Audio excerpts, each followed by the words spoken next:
The 411. This is the Outside Gate with Steve Hall on the L4 Media Network. And back again for episode 80. It's Scott Meshey. How are you? I'm great, man. How about yourself? I'm great, man. Yeah, always good. Always good when I get to talk a bit of moto, man. Yeah. That's the. See, there, How could you there not be you good? go. Yeah, absolutely, man. If you're talking about moto, if you're riding, like no matter what, it's always a good day. That's right, man. Yeah. I could be doing a bit of drywalling instead, or a bit of painting, or something like that, like I do, like my real job. So Absolutely. that's it, man. Yeah. Hey, so you the main event guy, hey, Arlington. Yeah, yeah, absolutely. Yeah, my first main event since 2022. My first ever Triple Crown, which was really an incredible experience. Yeah. Dude, how'd you feel when you saw, I guess, obviously we'll talk about the LCQ when we get to that, but how did you feel with, like even with just the qualifying times and that sort of thing? A lot of pressure in a Triple Crown, man, with qualifying times, isn't it? It's Yeah. not like normal qualifying. Yeah. No, absolutely. I think that the trickiest thing with the Triple Crown races is if you don't qualify well, obviously you don't get a great LCQ, gate pick. Yeah. You don't have the buffer of a typical night show where, something could go wrong. Like for example, at Daytona, having Sexton go down in the first lap and, catching some other guys, in the carnage, to say which moves you up a couple spots and you either make it straight through the heat or, you get a really great LCQ pick. For me, I think that I qualified like, I don't know, like 29 or 30 or something like that. It's kind of hard to remember. It was such a blur. But yeah, it definitely makes the Triple Crown very tricky. And I think that the thing was is I was trying to figure out the track throughout the day. Every time that I was out there felt better and better. um, I will say that when I walked it initially, I was like, dude, this is going to be like unlimited traction. This feels a lot like one of the tracks that I train at in Florida, at Club 57 MX. And I was like, man, like this is going to be something that I feel perfectly at home with. And then I got out there and I was like, whoa, this is not what I thought it was going to be. The base is super hard and slick. The sand is, don't even know how to describe that. It wasn't like Tampa sand, which is basically like somebody took Home Depot sand and just started dumping it there. It was really strange, and so it definitely took each time. Felt better, Mm. um, and trying to kind of figure out kind of how to set the bike up and how to kind of get just a little more comfort. I'm not a guy that really chases clickers. I have a really great setting. The guy that does my suspension, Tom Zant, TZR suspension, they do really awesome work, and I have a really great base setting. I don't need to go and chase clickers unless something feels massively wrong. But most time it's just about kind of finding the balance. And we were able to do that. But of course, once the gate drops in the LCQ, none of that matters. Like, dude, if you are truly going for it, none of that matters. You're going for it, man. Like there's nothing that's gonna stop you. It might not feel the most comfortable, but you're gonna freaking go for it. Yeah, that's right. It's war.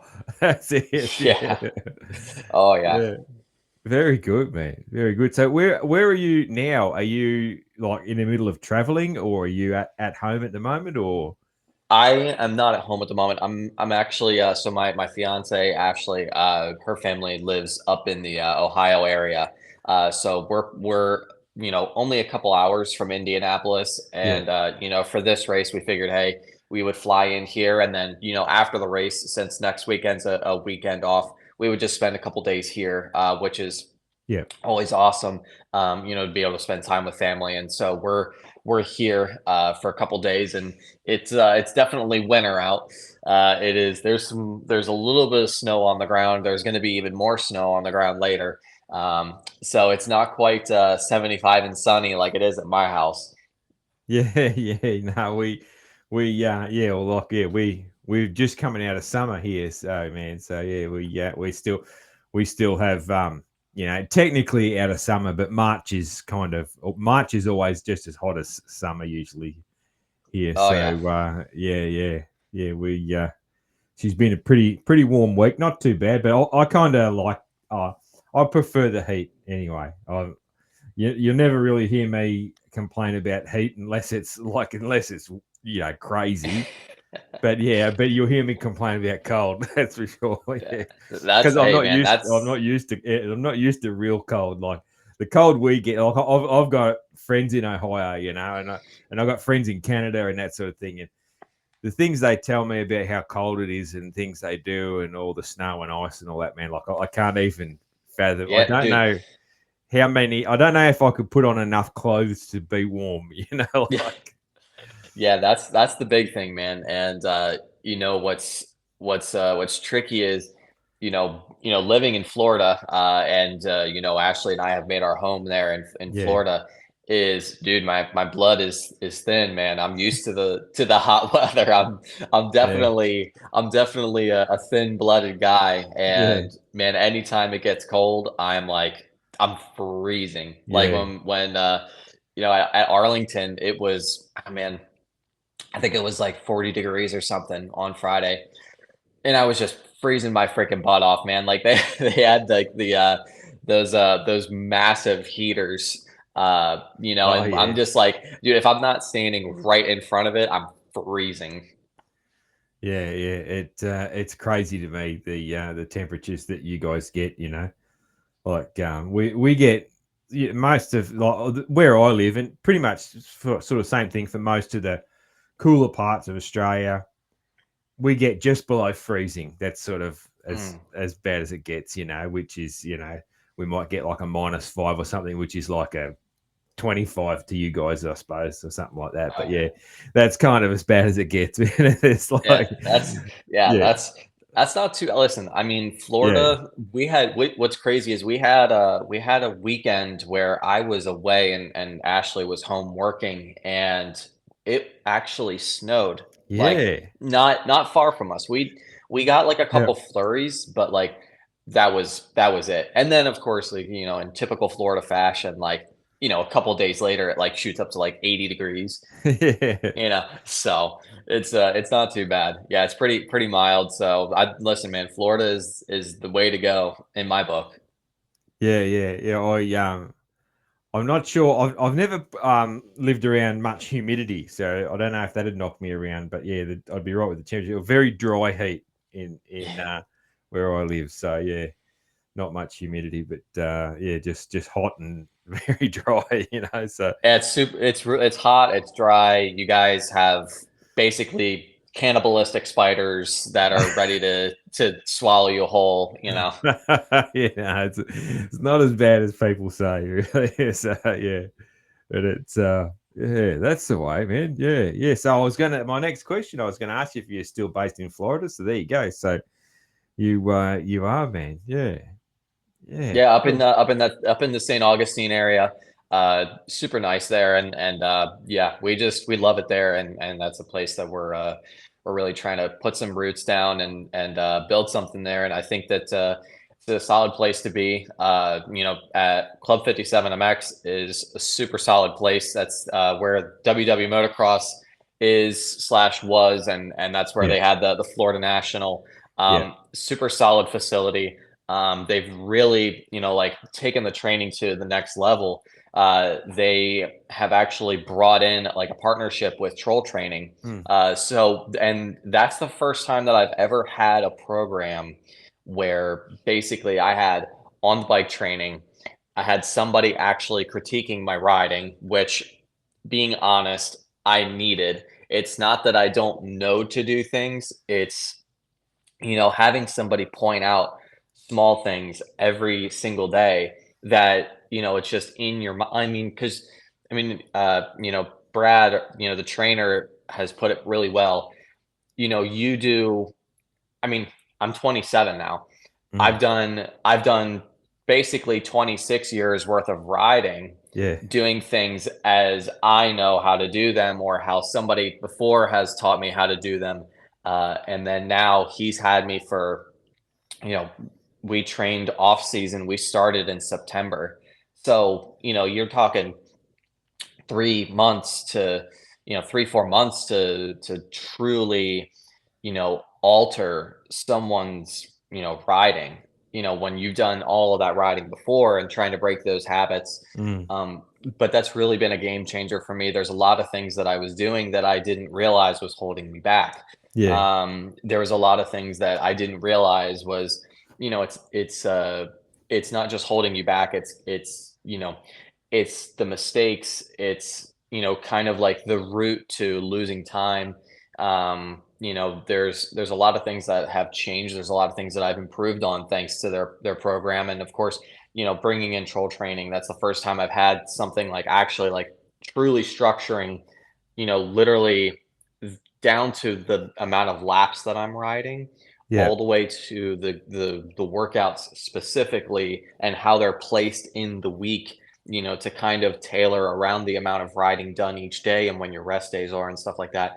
And honestly, the change is huge. When I'm going out and racing, I feel like a totally different guy. I feel way more fit. I feel way more capable of doing what, of my body responding and being able to handle what I'm asking it to do. Mm. Of course, it's, just putting all those things in place and, kind of putting all the pieces together. Like I actually got to feel that for the first time ever in Supercross. And man, it's such a huge confidence boost. And it's, of course, it's such a huge step up. Mm. Yeah. Awesome. Yeah, I remember seeing something about you being involved with troll training. So there you go. So it's Yeah. actually through the training facility, which is cool Yep. for them too. So obviously troll training is expanding to with more partners and that sort of thing. Yeah. Yeah. Yeah, That's it's that's a definitely, cool dude, thing. I'm telling you, like, I think that troll training on its own is an awesome program. I think that troll training involved with the facility in order Yeah.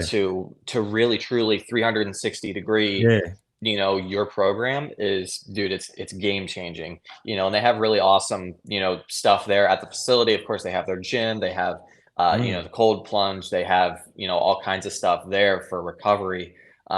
Yeah, it's really great. I mean, dude, like really genuinely useful resources. Mm. Awesome. So you are you're who is transporting your bike this year? Oh, so these guys, so the McGinley Privateer Support Program. Okay. Yep. Yeah. Yeah, Yeah. yeah. So Yeah. it's kind of Cool. a newer. Well, I should say it's a new this year. They're Mm. a new group, um, and they kind of came about. There was obviously influence from TPJ, from Mm. Ted Parks and what he was Yeah. doing, and Yeah. John Ayers has definitely, taken the helm of creating a really great program to give guys a good platform. Mm. It's been a really awesome experience so far. Great people, really really laid back when I'm there. I mean, what I need to worry about is me going racing and, taking care of my bike and stuff like that. There's no fuss. The setup's fantastic. The Like I said, the people are fantastic. They're really doing a lot more than I expected to help. With like, for example, like going and taking video and being able to go back to the rig and be able to review footage of, guys that are top guys that, you can watch what they're doing in detail, as well as, my own riding and being able to be like, oh shoot, like I need to change this and this, or, maybe hit this line, over here. um you know it's definitely it's definitely really helpful, more than I was expecting. I wasn't when they were talking Mm. about, hey, we got video of you, why don't you come inside the, the lounge area, and we'll put it on the TV and talk about it. And I'm like, well, shoot, I like, I've never had that. I don't Yeah. know how to react to it, but it's super useful. Yeah. That's awesome. Yeah, it's awesome that they're doing it. But I can understand it too because they're like it gives them in more involvement. I bet they love doing it. They feel Yeah, I mean, involved then. Yeah. I think that what's great is the people that are there want to see the riders succeed. Mm, They're, invested in, helping the guys as they can. Of course, there's only so much that people can do at those races. I mean, if you're not ready to make a main event, you're just not ready to make a main event. But they're gonna make sure that they have plenty of food and water and any type of stuff like that you need, stuff to help you be comfortable. There's a lounge. If you need something, literally perfect example, John, who owns the program, runs the program. um Literally, I was doing graphics for Arlington, doing the military appreciation graphics. which looked really And good, by the way. They looked i awesome. I was i gonna. appreciate That's on my notes to tell you how good that looked. Yeah. I appreciate that very much. Yeah, no, I was super super pumped with how that kit turned out, and yeah, it was a pretty cool little story how that kind of came about. Yeah, like I posted on Instagram. One of the guys from Veteran MX, who Mm, is they kind of are a part of what we do. yeah. And that's something that transferred from TPJ. Um, yeah, like those guys, really awesome dudes, and they were cheering me on at Phoenix. And this dude had a really cool looking hoodie on with the Purple Fox logo. And I forget what he said, the what they called it, like the logo was called like the speed sled or the crash sled or something like that. I wish I could remember it. I should have written it down. And I was like, dude, like that's pretty sweet. Like I'd love to have that on my military appreciation graphics. And so yeah, we ended up putting it all together, and it turned out super cool. It's really awesome to be able to honor the Marines. And what's really cool is the guys that were at the Arlington race. A lot of them are Marines, Mm. so it just kind of all lined up super well. And but yeah, no, I mean, like I said, I was putting on graphics. It's freaking 40 degrees out, so trying to do graphics in that weather is just, oh my god, dude, it's a freaking nightmare, dude. Yeah. Just it is. It's not even like putting graphics on at that point. It's a totally different job.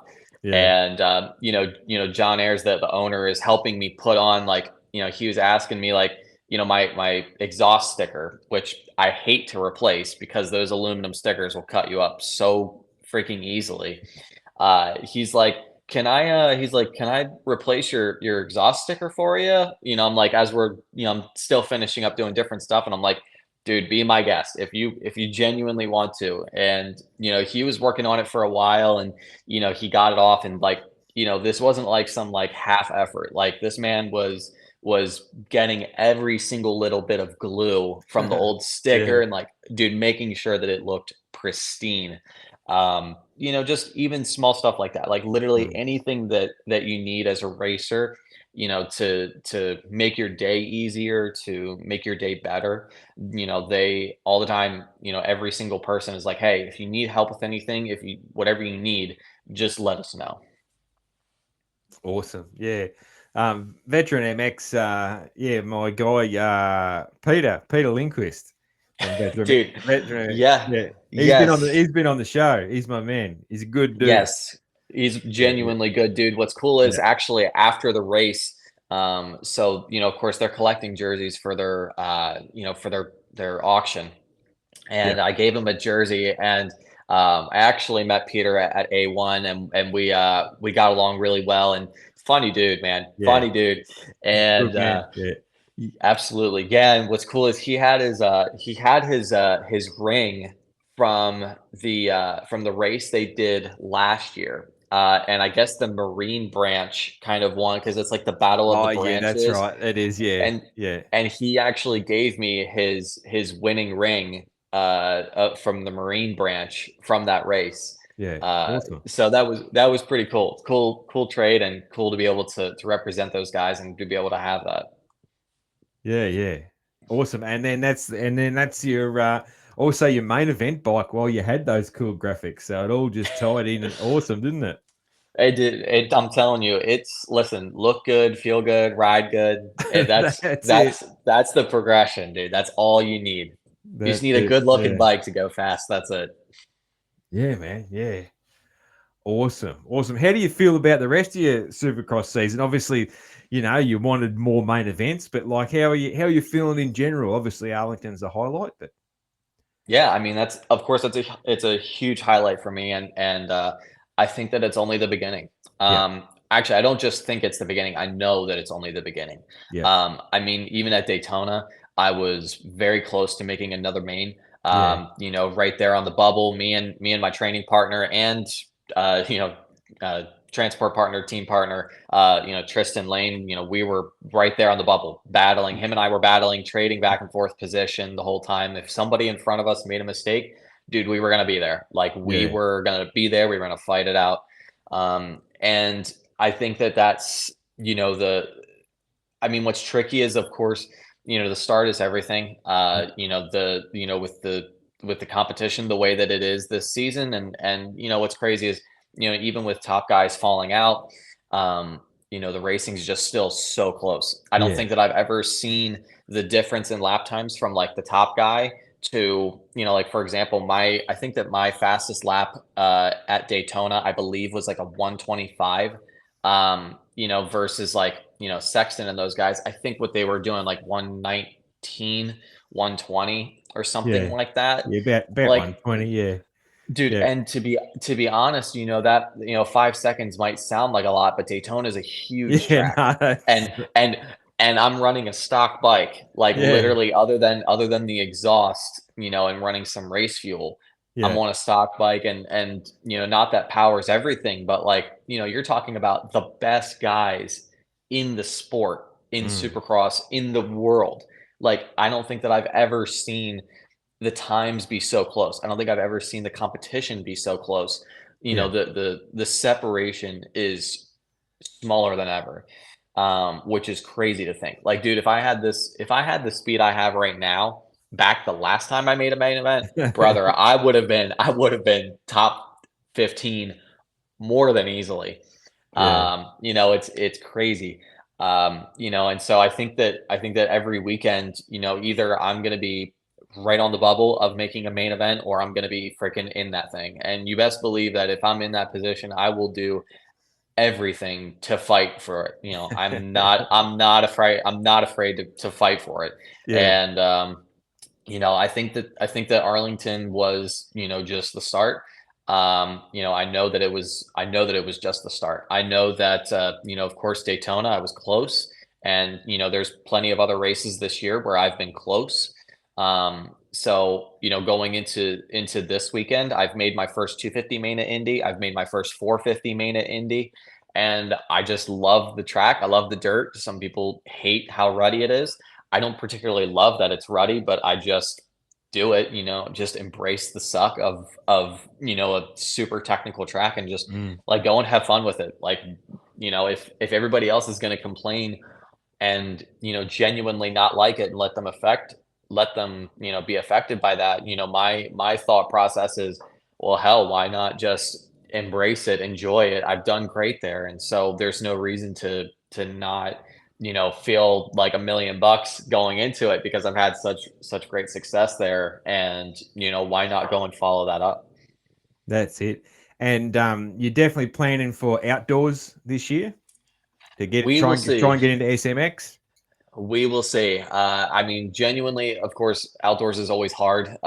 Just because of the amount of funding that it takes to Just go and do them. financially, yeah, it always is for Yeah, volunteers. Yeah, yeah, and yeah, there's just, I mean, while the purse has gotten better in outdoors, it's certainly not what it is in Supercross. yeah. I think it depends on what kind of points I have.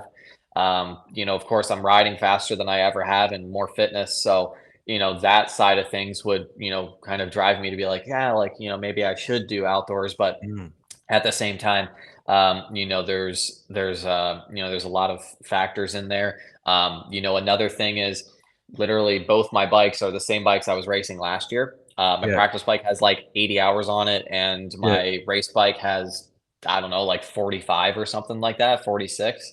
yeah, So those are bikes that have seen a lot of time. The question is, do you rebuild them and try to go and race outdoors with them? I mean, I guess you could. That is quite a few hours for race bikes, especially going into outdoors. Because Yeah. outdoors is just so brutally rough on bikes. Mm. It's you have to really weigh that too. So it's like, man, like, do you say like, yeah, like I could get, I could buy a bike, or I could do, but bikes aren't cheap. And I Mm. found going into this year that getting bike support was going to be, near impossible. At least the level of support that I needed in order to get new bikes. Yeah. And that's why I ended up running the same bikes as last year. Yep. So I think that there's just a lot of factors that go into me doing outdoors that I haven't quite addressed, yet. I think that the big thing right now for me, and something that's actually really helping me, is I'm not thinking about outdoors. I'm just focused on right now. Yeah. I think that being present, being in the moment, enjoying the races, and squeezing every single bit out of every single race that I possibly can. The only thing that I'm thinking about right now is, I've been studying the track map for Indy. I want to make a main event. I know that I can make a main event. Thinking about having the confidence because of, how I've done there previously. That's the type of stuff that's on my mind. I'm set for every weekend. I'm not even thinking about the fact that next weekend's a break weekend. I'm not thinking about, you know, uh, what's that place called? Birmingham. Yeah. I'm not even thinking about Birmingham. I haven't even looked at the track map. I have it downloaded, but I haven't looked at the track map yet. I'm just focused on right here, right now. Be present, enjoy it, and get the most out of it. Awesome. Awesome. I like to hear it, man. You're locked in. Locked Oh, in. dude, just staying locked in, dude. Staying locked in. That's it, man. What's your thoughts on the season as far as the points leaders and the championship favorites and all that sort of Let- thing, man? It's an interesting season. Obviously, the story of the season is injuries to front runners. That's the Yep. story in both classes. So yeah. Yeah. I mean, dude. I mean, I will say, man, Pro Circuit is having one Oh, heck of a time. That is, yeah. I mean, I know that happens. I know that happens, a little bit every year, but man, it looks rough. And Mm. that stinks because I personally, dude, I'm a McAdoo fan. Mm. Um, I think that dude's just badass. Yeah. And I told him I saw him at Tampa when I think that he got a podium Mm.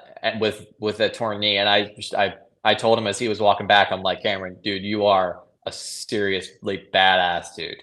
Yeah. Like, who does that, dude? Who's going out there literally preseason knee injury and is like, dude, I'm just gonna go freaking send it through, the Yeah. gnarliest set of whoops with a torn knee. Like, Yeah. who's doing that? There's not many Person, tougher than him. That's for sure. no, no, Yeah. heck no. I mean, personally, for me, 450. I mean, I've been an Eli Tomac fan since I was a kid. Yeah. Yeah. And I have all of the old, dirt bike movies from, the 2000s, and Mm. they have Eli in them, as he's going up, Yeah. and I've always been a fan of his, and Yeah. man, like that was just devastating to see Yeah. him get hurt. And I mean, while the Lawrence brothers aren't my most favorite guys, just because I'm such a Tomac dude. Yeah. Um, dude, it's crazy to me. Yeah. Just how quickly guys are getting taken out, Yeah. and the severity of the injury. Mm. Um, Just I gone. mean, Yeah. yeah, Jet literally Yeah. dabbed his foot, and I Mm. mean, same thing with Eli, and the punishment is severe. Yeah. The injury is severe. It's not just like, oh man, like I sprained my ankle. Like Mm. that man, I literally Eli freaking broke his fib and was still going out and racing, He was which still is, skimming whoops. He was skimming dude, whoops with a broken leg. That's just so Buddy was awesome. still skimming the whoops better than I was that day, which is Yeah. which is Apparently, crazy to he think. was kind of lifting one leg as he was doing it. He was kind of lifting the leg and like it. Yeah, Just that's he's full incredible, sending the man. whoop, full sending the whoops with 1 foot on the peg, completely controlled. And I'm thinking to myself, dude, if I have 1 foot come off in the whoops, I'm gonna be the flying W. I am going for a freaking ride. Yeah, Uh, so yeah, that's dude. I mean, it's crazy, and yeah, it is. Yeah. the injuries are intense. It's not just like guys doing little stuff; it's big stuff every single time. And I think that really, reiterates the fact of man, it's a 17 race series. If you're just Mm, talking about Supercross, you need to be healthy. You need to sometimes, maybe not necessarily back off, but you need to be a little more calculated. You need to be thinking on your feet in order to avoid stuff like that. I had quite a few, really close calls already so far this season. I had a preseason crash on the whoops that, was almost really bad. Thankfully I came away from it okay. Um, there's a lot of things that can happen. I mean, at Daytona in the second qualifying, I had both my feet come off the pegs and I had my handlebar hit me in the ribs, and I'm pretty sure I like bruised a rib or something. I literally somehow kept it on 2 wheels. I gave my bike to the track worker, and I for probably about a good minute was on my hands and knees trying to get my get your my breath breath back. back. Yeah, Oh, dude, yeah. that was It's the so worst. rough. Yeah, And I still obviously feel that. I still feel from that impact. I'm thankful yeah, that I have a chest protector on because if I didn't, I for sure would have broken a rib. Um, yeah. and I think that Bruised rib. Usually 4 weeks till it's perfect. oh Two yeah, and a man. half, it'll be pretty good. 4 weeks, till it's perfect. It's the one injury that I've had so many times, man. Oh So yeah, dude. I mean, and it's I know definitely how long not it a good takes. feeling. Yeah, yeah. It's Two and a half not a good weeks. feeling. 2.5 weeks is not too bad. You Yeah. don't want anyone making you laugh too much is the thing. Yeah, Yeah, that's it. absolutely. And I mean, but hey, you know what? With the points the way that they've been, I'm also a Roxon fan, and I thought seeing Yeah, Roxon win and not have Cooper get him, I mean, hey,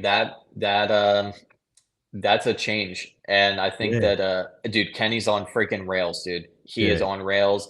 He looks good. He's riding great. His fitness looks freaking phenomenal. Mm, I don't know what it is that has clicked for him, but I'm pumped to see it. And Kenny's always been nice to me. And when I was training at Sandbox, super nice to myself and my fiance Ashley. So, that's you know, he's a good dude, genuinely good dude. Um, and I'm pumped to see him, not necessarily back in the fight because he never left. mm. This season he's always been right there. I mean, he had the incident in Tampa that cost him points, but man, I mean, he's making them up little by little by little, and I think Yeah, that if he keeps that up, I mean, Indy's a great race for him. it is. Yeah, Indy's an awesome race for him. So yeah, I think that kind of could look to him making up even more ground. And I think I don't know, man. I mean, it's hard to count. I don't ever count Cooper Webb out, but yeah, I don't know, man. Kenny could be he could be on some new energy, man. yeah. It'd be amazing, man. Like amazing. Like I always, I root for the story. Like I've got my favorite writers, but I love this. I love a good story. I'm a storyteller. I'm a story writer, and I love stories. And the story of Ken winning would be the coolest story that there is. So Oh, dude, I'm telling you, that's it. That's a movie. That's a movie. the That's local the end. tracks. That's the end of the movie that starts. The movie starts, the little kid in Germany, and then he smashes his arms up on the Honda. And then when he wins the championship this year, that's the end of the movie. Like that's Yep, there you go. Yeah, amazing, So, yeah, I love that I'm stuff. I'm just saying, dude, the local tracks would be flooded with Suzuki's again, all of a Yeah, sudden, out of yeah. nowhere. Yeah, they would be. Yeah, I bet sales are up anyway, just with the last little bit, Oh, dude, the sales are up, and the other teams, their factory R&D guys are, punching the air trying to figure out what's what the that? heck, what the Yeah, hell is happening. Yeah. It's crazy, isn't it? Yeah, but it's I think he's working really, really well with Larry Brooks. Yeah, I think absolutely. that they are making a really good team as far as that team manager, lead rider sort of thing. It's they've got a real coach and star player sort of dynamic going on there, and that's working really well for him, I think. And Larry's, you know, damn near probably the most experienced guy at that job that's in the pits. He's been there, Yeah. done that with many Oh big yeah. names before. So he was a hell of a rider himself too, Larry. Yeah, back in his day. Yeah, Yeah, absolutely. I mean the guy. I think that the big thing is Ken's out there having fun, Mm. and it shows. I mean, he's riding fantastic, and clearly all those pieces are in place, and the dude is just genuinely out there having a good time. Yeah.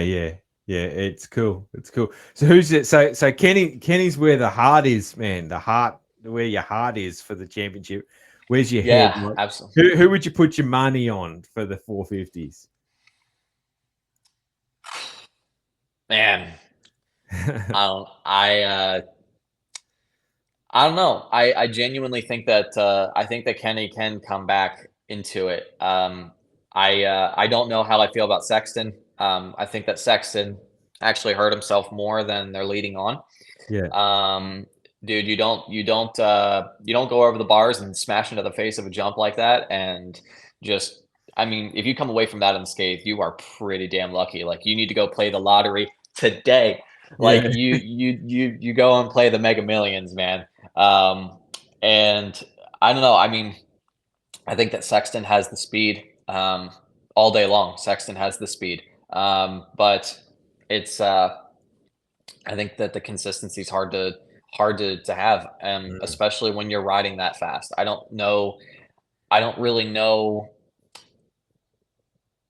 how to couple that any differently. I think that, when you're going genuinely that fast, the chances of being consistently, not on the ground and being able to do those laps every single time that you're on the track is really hard. I think that yeah, if anybody can do it, it's Sexton. yeah, I think that Jet's really the only other guy that can have some otherworldly speed and yeah. be Alien super speed. consistent.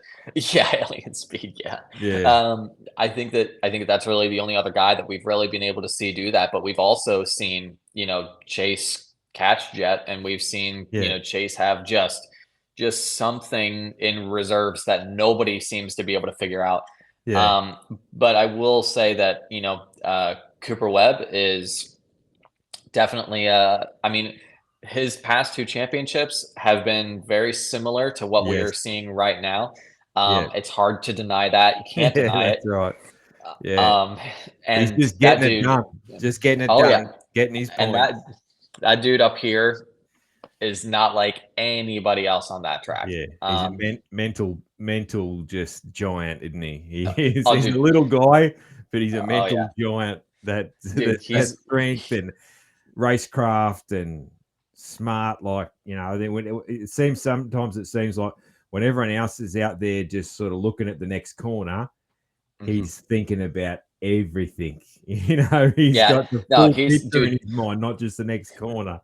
Buddy, he's got the whole race, he's thinking about the whole race. Yeah, that's right. You think that he's making a pass on Kenny on the last lap on accident? No. Yeah, no, He's it's all he's calculated. he is, dude, and what's crazy is, I truly believe that he waits for that. Like, Yeah, and like, who's gonna wait until the last lap to pass somebody unless you are 100% confident that you yeah, are going to make the pass? You don't, like a typical racer, you usually don't wait until the last lap, of in any scenario mm, to make a pass. Unless you just absolutely can say for certain, like, this is where I'm going to make my move.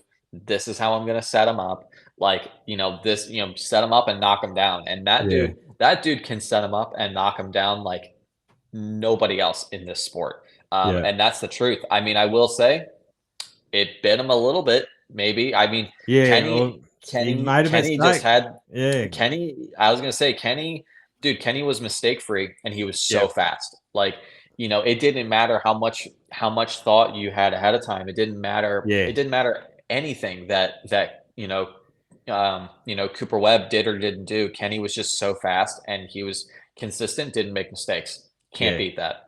Yeah. Nah. Yeah. That's right. Kenny was a little bit different. There was no mistakes, and Coop made the mistake, so it was a bit of a Yeah, turnaround from the past. yeah. Yeah, I wasn't it? was I was gonna say, man. Yeah, yeah. And what about the 250 classes, man? What's your thoughts there? Obviously, we spoke about PC and what's going on there, and injuries. A couple of injuries to star riders as well, Yeah. and then obviously Juju, yeah, with his shoulder and Joe's hand, and oh, dude, like, Dude, first off, Joe's hand is probably one of the biggest, like, tragic, yeah, like, you know, like, when was the last time that somebody ever had their fingers broken by a pit board? yeah, I've I have never heard of I've heard of yeah, people snapping pit boards over their knees. I've seen it. We've seen it on broadcast, but, yeah, like, yeah, I don't know that that's happening to guys. So that's yeah. like, and what's crazy is I think that didn't Joe I think won the opener, You won the opener. and, Yeah, like, and clearly he looked great, and yeah. the dude is still so fast even with broken fingers, which is Mm, insane. You shouldn't be able to go that fast with broken fingers. mm, Um, and you know what though? But I think I really, dude, I thought that Jordan Smith was going to.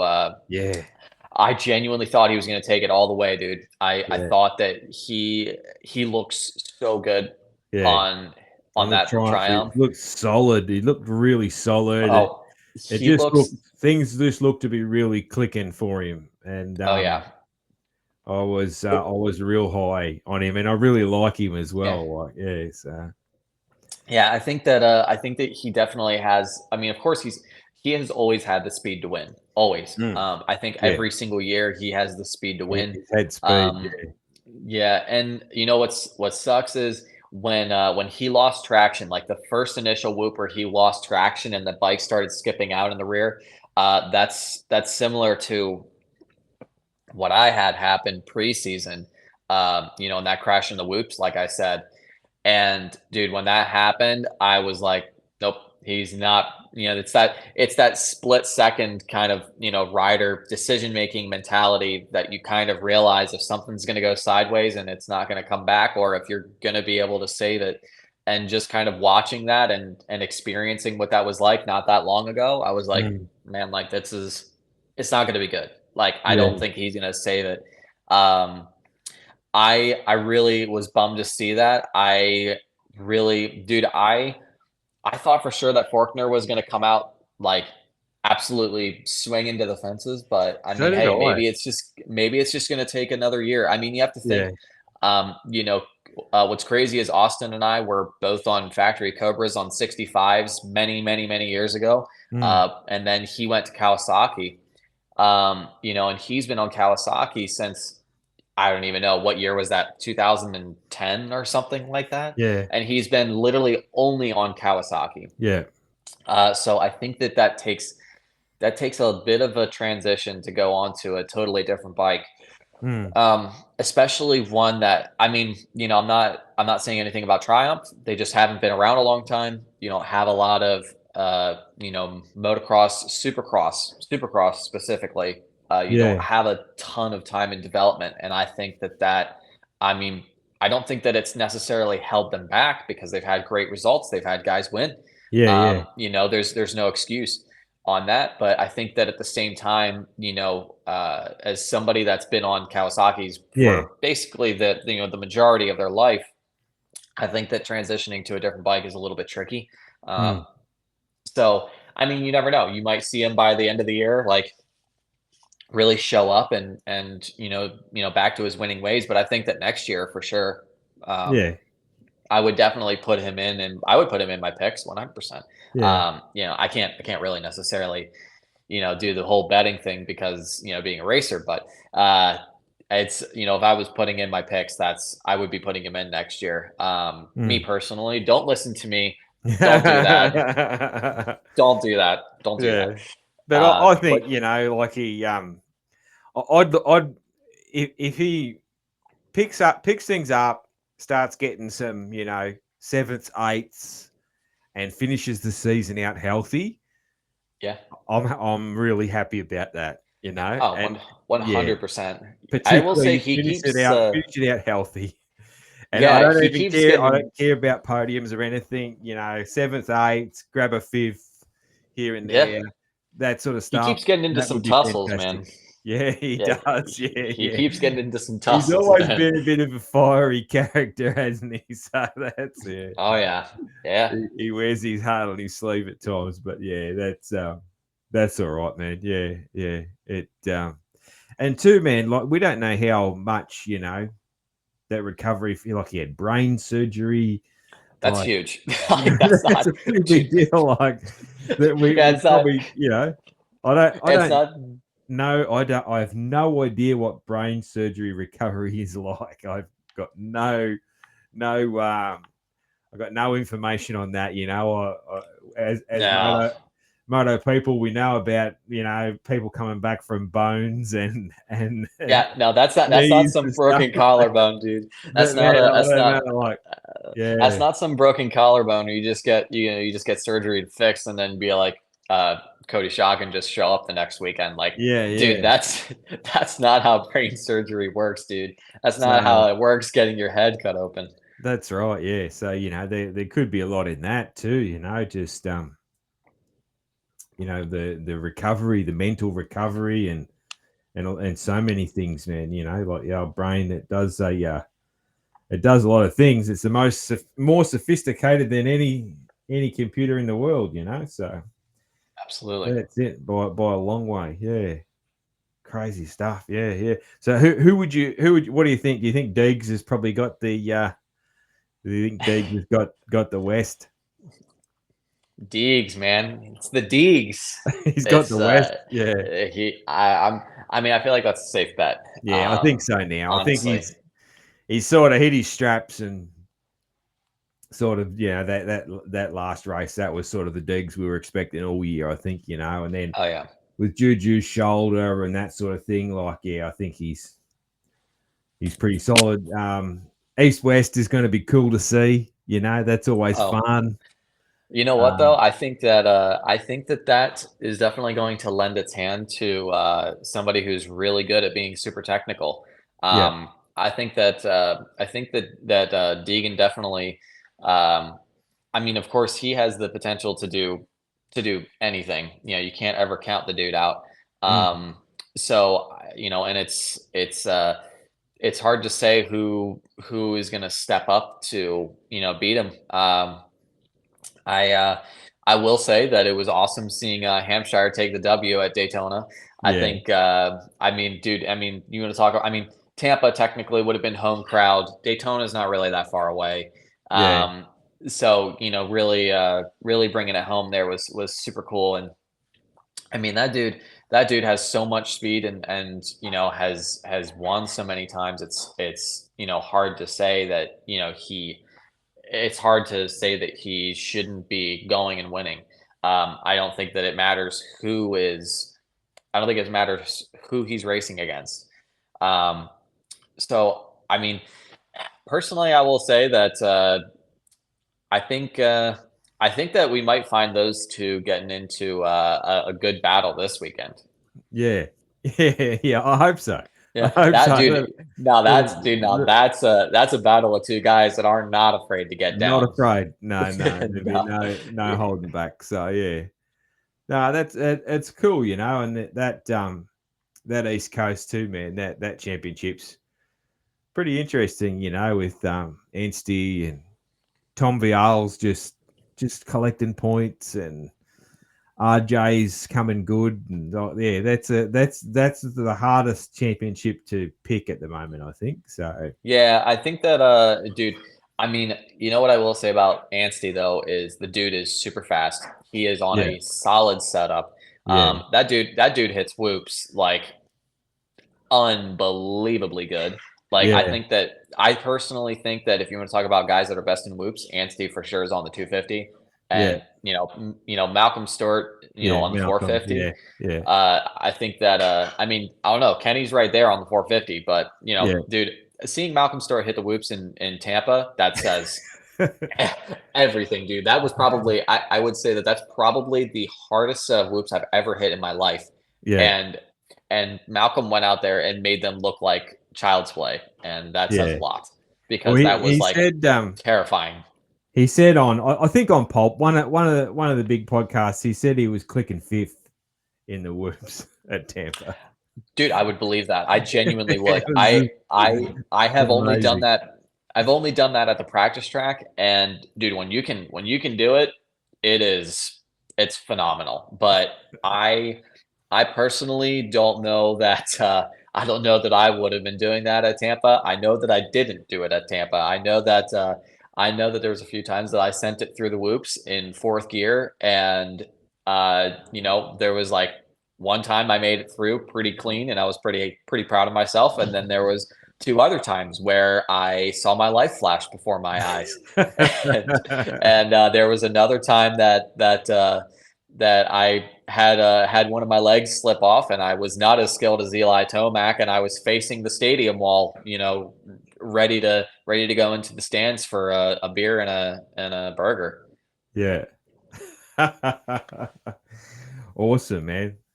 Dude, I reckon it's time for an ad read.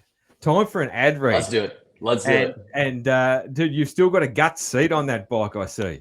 100%, dude. I refuse to use any other seat than the guts. My setup is fantastic. The Phantom foam is genuinely that much of a difference. The butt gripper continues to hold on to its name, man. If you're sitting too much, man, you better be prepared to start standing and be a better rider, because man, this seat knows how to tear you up. That's it. That's it, man. Do you remember what you said last time? Do you remember the catchphrase that you said? Uh It I'm was not about, sure. yeah, it was a bit, yeah, last time you said it's a butt gripper and it'll make you a ripper. Dude, you know what? That is perfect. It 100%. It 100% is. I mean, how do you think that I get good starts? That's it, man. That's it. So since you were on, so this is episode 80, you were on, I think, 27 or something like that, 26, 27. And oh, we just lost your picture there for a sec. Are you still Oh, there? Oh, yeah, yep. you're still there. Sorry about that. Somebody was trying to call me. No, that's all right. No worries. Yeah, since then, every guts ad read, I've mentioned you and I've said that catchphrase. So there you go. There, listen. Where's the logo? Is it going to be like right there? Listen. That's it. Guts seat. It's a butt gripper. It'll make you a ripper. That's it. I love it. I love it. Fantastic. So yes, obviously seat covers. You can get complete seats. The Phantom Light seat foam that our man right here uses. You can get seat bumps, wide wing seats, tall seats in two different sizes, ATV seats, Suron seats, huge range of colors, ballistic material. If you're a knee, particularly if you're a knee brace guy that's really digging in, you can get into that ballistic material. Yeah, Which you use The as well, Velcro yeah. covers, and the Velcro covers, dude. I'm telling you, the Velcro covers Yeah, the are Velcro fitment that's cover. the way to go. That's the way to go, man. I think that guys get a little anxious about running the Velcro, and they're like, oh man, it's gonna come off. I will personally vouch for the Velcro covers. They are legit. And you want to talk about an easy switch out? Not even comparable. That's it, man. There you go. Can't get better than that.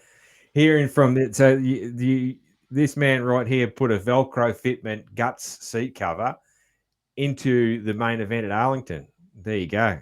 So there's your sales pitch. I don't need to say too much more about him then, do I? Huh? Oh, Gut. that's it, dude. Straight from the horse's mouth. That's it. Gutsracing.com. That's a really easy website to remember. Gutsracing.com. So yeah, Go and get yours and be like Scott Meshey, and be like Ken Roxon and RJ Hampshire. Hey, we had a It's a good group. we had a gut sweep of the top step there last weekend. So very good. And then, man, who else is helping you out? So trial training, guts, McGinley Clinic. Yeah. Who else? You're wearing shot, I think. Shot gear, is that? Yep, continuing to wear shot gear, pretty much head to toe. Waiting on some tear offs to wear the goggles. I've been wearing the goggles during practice. Just trying to get all the kind of pieces together for race. But continued wearing shot. Really, of course, dude, their stuff is such high quality. Really happy to be able to work with them. I've worked with them my entire pro career. Okay, yep. So that's pretty neat. They've been really fantastic. Being able to have such a great product and such a great thing to be able to show off. I just want to make sure you can still see me, right? No, I can hear you, but your camera just went off. Okay. So yeah. Okay. Sorry about that. No stress, man. No stress. Yeah. The whole McGinley Clinic privateer support program, of course, Club 57 MX troll training. Definitely got to thank Momentum. Make sure you head over to my Instagram to the link. There's all kinds of really awesome links in there for discount codes. Momentum, kind of similar to like a Rocky Mountain ATVMC type of deal. Okay. Yep. They have parts, for whatever you need aftermarket. They have, parts, gear, supplies. What's crazy is something small is I don't even have, for this year, I don't have an oil company sponsorship, but Momentum has actually done a great job in making sure that I stay supplied with those things through their connections. Got to thank my guy Josh, Exhibit Reels, Exhibit Gaming. The dude makes really awesome MX bikes content, and was really lucky to have him hop on board for this season. Just great dude. He actually helped me out at the Phoenix Supercross race, and we almost made the main event at that one. I had a small bike malfunction. I had my whole shot ring came loose, which was my fault, and I thought that it was broken spokes. So I was in fourth, and I was hearing my front end clinking, and I thought that my front wheel was about to fold in half. Yeah. That was a little tricky. But yeah, of course, got to thank him, Dan Woodley. So he does. So what? So I've watched his stuff. I've seen his stuff. I know he's doing interviews and reels and stuff. So is he got a gaming channel? Is that?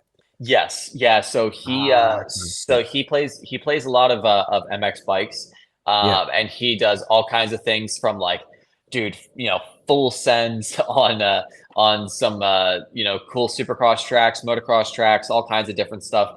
Pretty much anything and everything that you can imagine in a dirt bike game. He's doing it, and I think that what's super cool with MX bikes is there's so much customization, so much ability for being able to do different stuff that always keeping it interesting. We're working together, of course, to try to.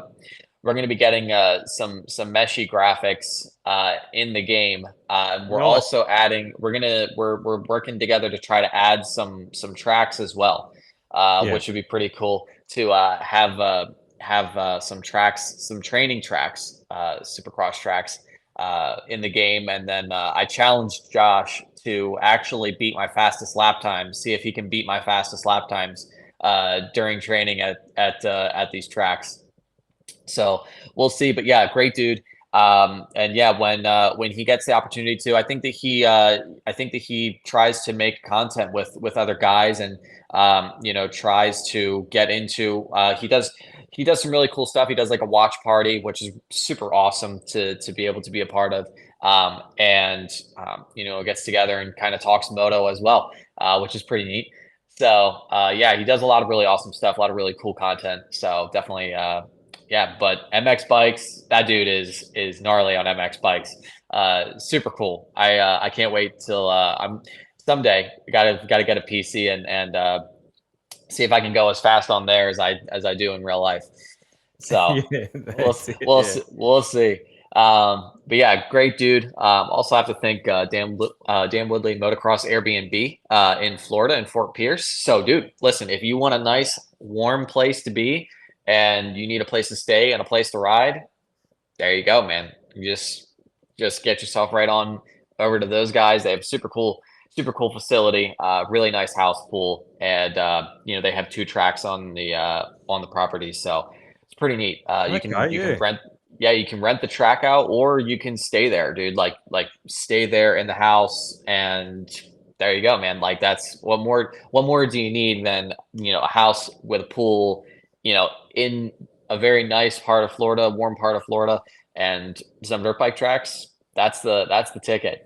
Hey, that's Um, it. That sounds like that. That sounds perfect, man. Doesn't it? Like, yeah, yeah, it doesn't get much absolutely. better. But yeah, so yeah, we'll run down the list of sponsors, other great people that are helping out. Definitely have to thank Sam, nnman.com. He's been a supporter of mine for a long time. Good, great dude. Adept for making incredible graphics. Of course, the military The appreciation graphics military were appreciation fantastic. one. Yep, Awesome. The Daytona graphics were pretty sick. Be on the lookout this weekend for the St. Jude graphics, which I'm super okay. excited about. Yeah, nice. Yeah, that was the first time I've been able to do that, so I'm really excited about it. Yep, Of course, Dunlop has been putting some really great tires on the bike. Have great starts. They're super awesome for Supercross, and I've been really happy with them. It's my first year with them. First time I ran a Dunlop since 2018. Been great so far. FMF, Cherubies, Ride Engineering, Dirt Tricks, Pro Carbon, Twin Air. Those guys, Twin Air, actually just sent me a care package. So thank you to those guys at Twin Air. Renthal, Arcade Chains, definitely, dude. Let me tell you something. More than anything, like chains are such a big deal in Supercross, and that's something that, of course, I've already known, and just finding out more about. So make sure that you go and get yourself a solid chain. You don't want chains breaking on you. Doesn't matter if you're on Supercross, motocross, that's for sure, man. dude, Yeah, buddy. I'm telling you, like literally, the last thing you want is to have a chain break on the face of a big jump. That mm. is the worst. Um, so big thanks to those guys. Big thanks to ASV. They have been absolutely awesome in their unbreakable levers are seriously like the deal. Like I don't know Yeah, any other way to say it. I actually have a discount code with them, ASV Mesh. So make sure you go and get yourself some levers. Also have I should have mentioned I have a discount code with Adept Graphics as well, Adept Creative. So make sure that you go over to my Instagram, check out the link, and get those discounts, man. They're definitely worth it. 25% off graphics. I believe that the discount is 15% off of levers. yep. Um, so make sure you check that out. Works Connection, Race Tech Titanium, Stomp Grip, which is something new that I've started using. Some really awesome like grip tape type of stuff. Yep. And that's been really awesome. Definitely great for going through whoops. Yeah, Guts, that's it. dude, Guts, the butt gripper. That's it. The one and only. Also Yeah, have to give a special shout out to W Wheels. Those guys have been absolutely awesome. They actually took my wheels from last year, my race wheels from last year, yeah, and gave them like a whole new life. And we're fully blacked out now, and they look freaking phenomenal. My hubs were kind of the paint started to wear out, and started to look faded and stuff like that. And man, the job that they did in redoing those hubs, and of course getting new components on there is just it was phenomenal. Seeing them for the first time, it was literally looking like a brand new set of wheels, brand new set of hubs. I could not tell that they had nicks in them before. I couldn't tell any of that. They just yeah. looked amazing. So special shout out to those guys. And yeah, just everybody who makes this possible. I have really incredible people behind me. Watkins Lighting and Sign. Of course, I have to make sure I thank my fiance Ashley for all of her hard work and making sure that I'm my best self, on and off the track.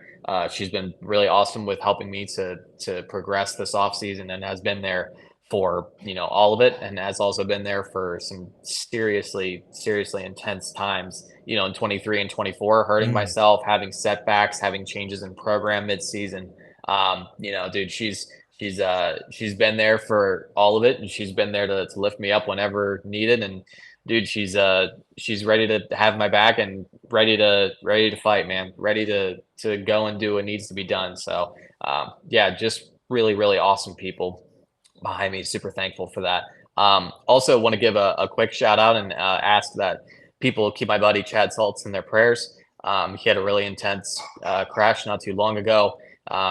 Really intense spinal injury, a lot of broken ribs, broken vertebrae, broken neck. They they are. I know that they tried to fix his spinal cord. I don't know all the details, but I know that he's going to be going, I believe, to rehabilitation soon. So I think that the surgeries, from what I understand, they went okay, and I think that they're just kind of waiting to see. So, Yeah. just everybody keep him in your thoughts. Of course, we don't, none of us want to see that. I've known Chad for quite a few years. And it just sucks, man. Like this is a dude that I actually trained all of off season with. And I've trained with him before. I've known him for a long time, and kind of been, training basically at the same place for a few years during Supercross. And yeah, just really intense stuff. Don't want to see anybody have that happen to him, and that actually resulted from a chain break. So There you that go. is Chad a has big deal. he has a GoFundMe going, doesn't he? Yes, he Yeah, does. yeah, Yeah, and I think Road to Recovery is a part of that. So if you head over to Road to yeah, Recovery, they'll have something on there, and they'll kind of direct you in the right direction to help him out. yeah. So by all means, yeah, get over and help him out. The moto industry's pretty amazing with that sort of stuff. Yeah, dude. Listen, The way we get around each other, big it's community, awesome. small world. Yeah, yeah, yeah. Yeah, That's right. Yeah, that's a good way to very good way to put it, man. Yeah, yeah, cool, dude. I got a few other little questions, a few different things, man. yeah, Um, how would you? This is one that some of these questions are just sort of fun ones, but this is one I'm really interested in your take. How would you improve the sport for privateers? Ooh, that is a great question. I think that a big thing is being a little more open to having guys, with their media. I know that I haven't really been doing my I know I just haven't done my vlog this year. I've just been focusing on the race more. But the big thing is like, man, like doing the vlog before was so hard at Mm, Supercross, and just the getting any access, getting any ability or rights, or literally just being like, hey, I just want to be able to have somebody filming me from the stands to be able to include in the vlogs. And I get that there's viewership and rights and this and that, but man, there's no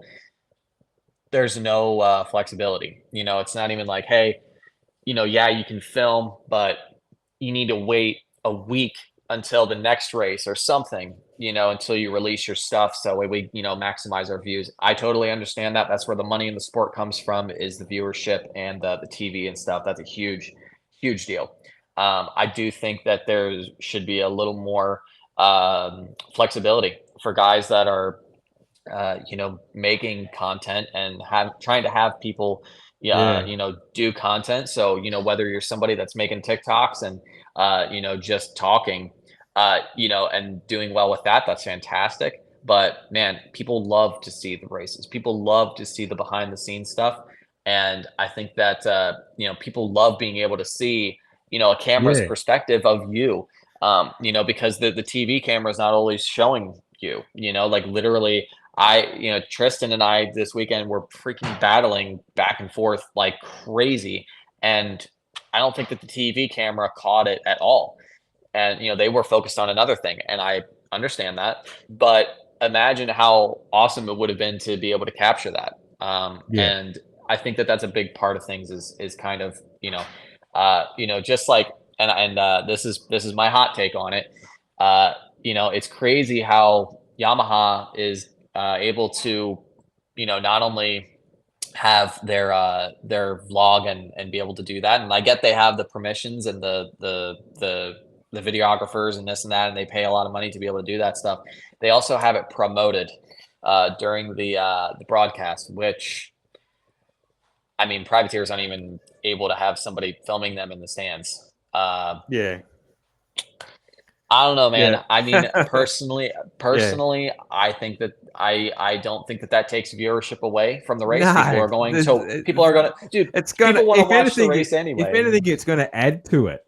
It's gonna, Absolutely. it complements it to see the It does. background stuff Absolutely. from you guys.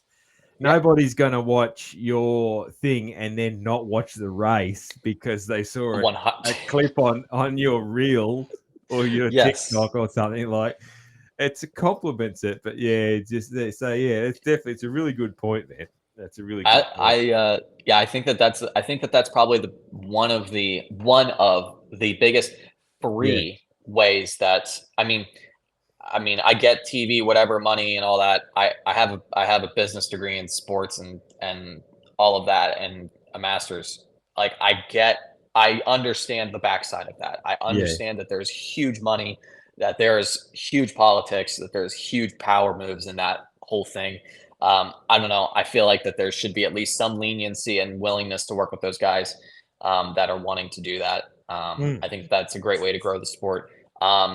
Also, another hot take, supposedly our sound check is going from 114 decibels this year, supposedly to 109 next year. Yeah. I think that is a load of crap.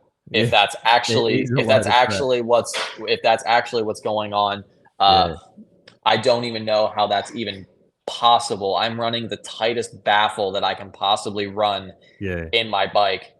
Now, granted, I'm running a stock ECU, which definitely doesn't help, but I don't know how they plan on doing that. I mean, dude, even Jared Lesher, who's on the 252 stroke, who's on the same, who's on the McGinley Clinic privateer support program as well. I mean, I'm pretty sure that his mechanics said that they're measuring, like, I think that he said that they're like 108, 109. Like, dude, well, I mean, if they want us to go back to two strokes, hey, dude, why not? Let's do it. That sounds like a great time. Let's send the 300 two strokes out there. Let's do it. But I don't know. I think that it's already really a tricky space when stock bikes with stock exhaust, brand new, with fully intact baffle and everything, can't pass that. They literally can't pass. They can barely pass the sound check right now. Most guys can't, even with a stock setup, pass the sound check right now. I've had a stock setup and I could not pass sound check. A fully stock exhaust, fully stock bike, and couldn't do it. So I don't know how they're planning on doing that. And that may not be a conversation about growing the sport, but you're gonna put privateers in a very tricky scenario if you're all of a sudden going to really take it down that low. The thing is, like, what for? Like, you know how loud a concert is that they hold in these stadiums? You know how loud the Feld has the monster trucks as well. I was just about to say that. I don't think that those monster trucks are getting sound checked. Dude, they are so much louder than a Supercross. Like, one of them is so much louder than the whole Supercross. Like, they are incredible. Like, you go, I don't know if you've been to monster trucks, but I've been, man, and you are. It's insane. You're streets away from the stadium, and you can hear them. Like absolutely. You can hear them like they're running up behind you, and you're like streets away. Where we went to them in Melbourne, we parked, a long way away, and walked across the park there to the stadium, and it's just sounded. You could hear them. It's like, oh my god, I can't believe how loud these things are. I think that's something that it's not necessarily like a grow the sport for privateers, but it's certainly a maintaining the sport for Yeah. privateers. I think that's I don't know if that's on purpose, but all I know is that is going to make things very very difficult Yeah. because I don't know that I want to start stuffing rags in my airbox.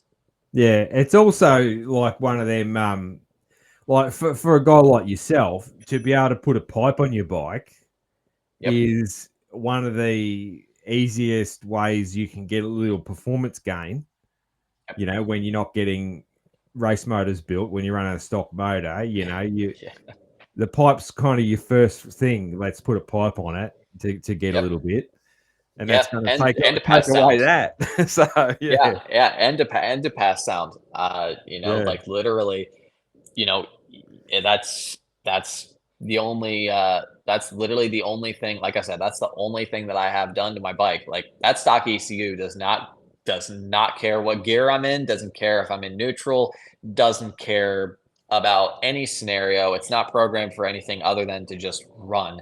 yeah, And that's that's it's a tricky space to try to navigate in. mm, And I think I I mean, dude, the factory teams are already pushing the boundaries. I think that Justin Barsha had his bike sound checked like 4 times at Daytona, which also I just want to point out, why the hell are you checking sound checking at Daytona? yeah. That's Dude, that's it's yeah, crazy, that doesn't really make sense. I crazy. don't so yeah, I think The sound is part of what the crowd loves.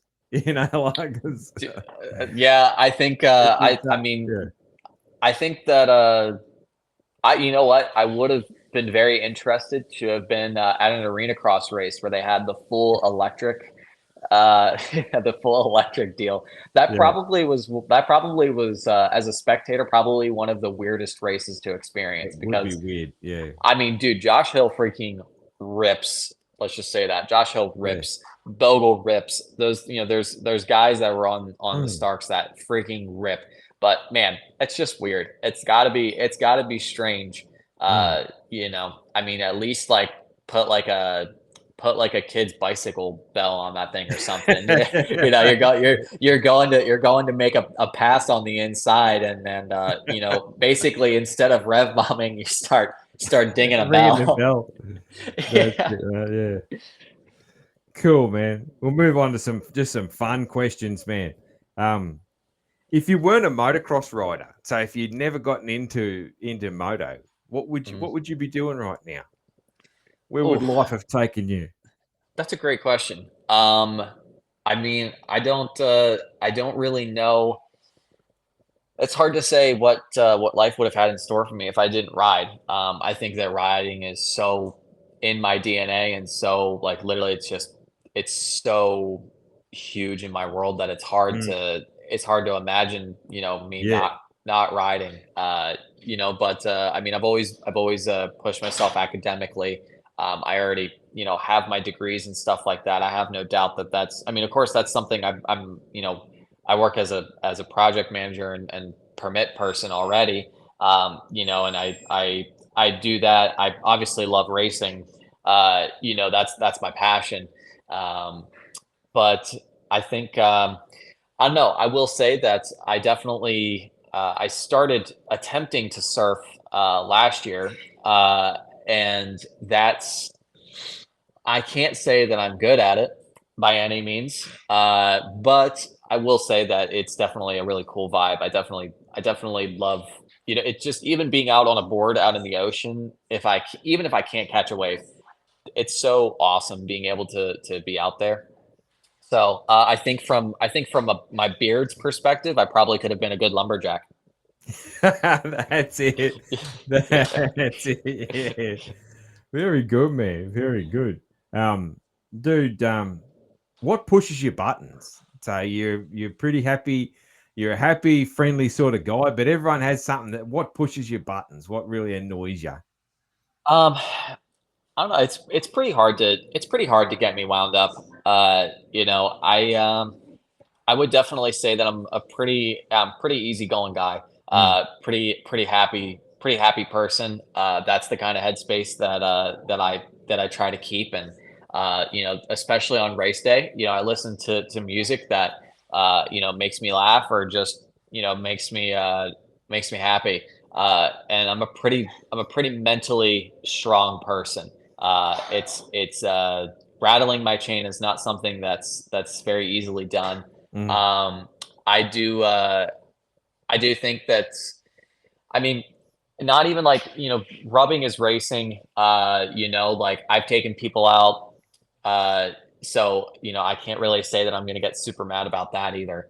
Um, but I think that when guys that are, when you have been able to catch somebody multiple times if they're like, trying to take you off the track or like fighting behind you, that's like that at that point. I mean, if you're kind of doing that on purpose, it's like, dude, like, what are you doing? I get it's a race, When but people aren't come racing on. forward, yeah.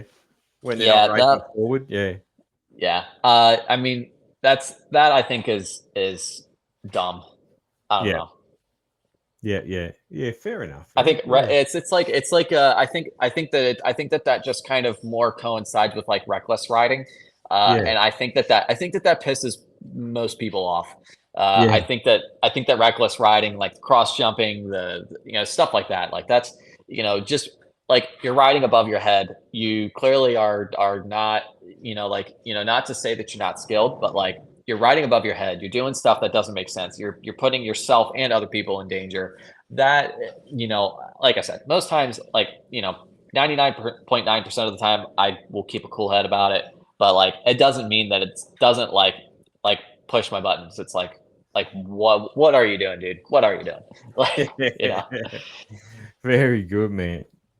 Maybe one more. Here's a good one.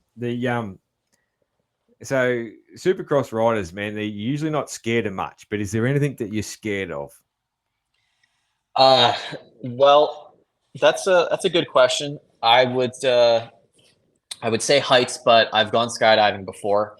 However, I will admit that if I'm in a tall building, I don't want to be close to the rail. Yeah. Or even sometimes close to the window. But I'm fine with being up in heights.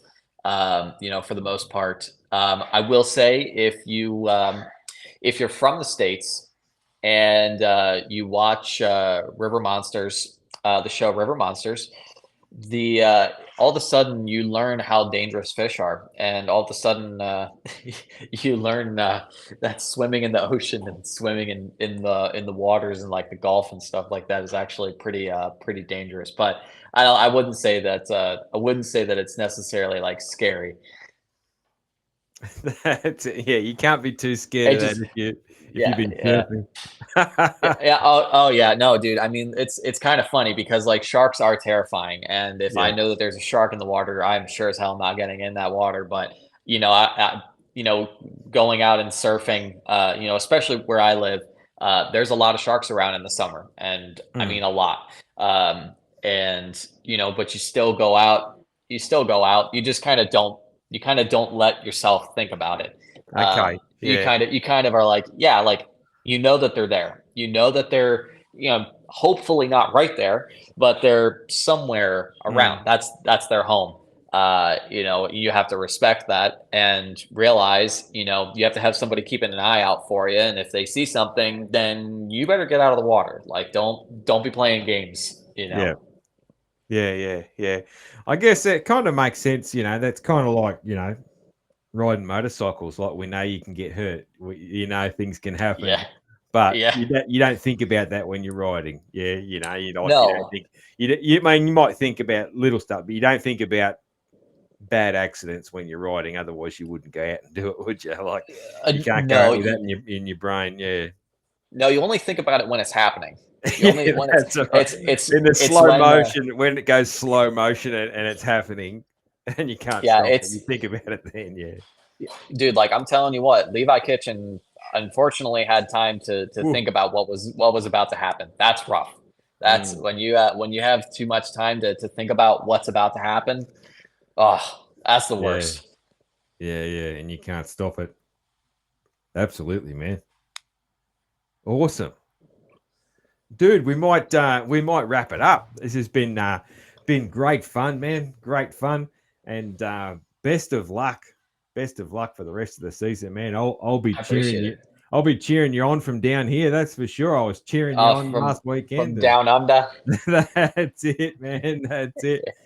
And you might remember, man, I close out the show by singing a little bit Kenny Rogers.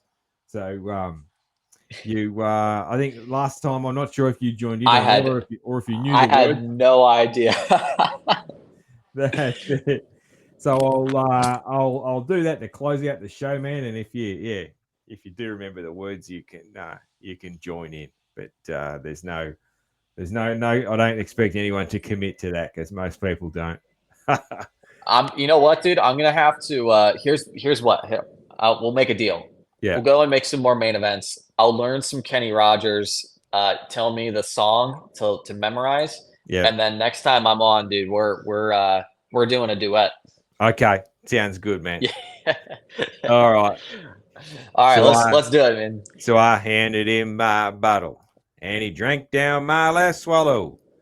Then he bummed a cigarette and asked me for a light, and the night got deathly quiet, and his face lost all expression. Said, if you're gonna play the game, boy, you gotta learn to play it right. You got to know when to hold 'em, know when to fold 'em, know when to walk away, know when to run. You never count your money. When you're sitting at the table, there'll be time enough for counting when the dealing's done. The So 411. Thank you, man. that's a song I actually know a little bit of, but I didn't know it was Kenny Rogers. So I'm gonna That's listen it, to it a man. little more. It's called The We're gonna. Gambler. Oh yeah, we're doing it. The Gambler. All right, man. Thank you very much again, Alrighty. man, and good luck. I'll be cheering you on. Thank you very much. Put it in the main again. That's it. Main event. All right. Cheers, man. Alrighty. Thanks, Steve. Appreciate you having me on, man. Cheers, man. Bye. All right. See ya. See ya.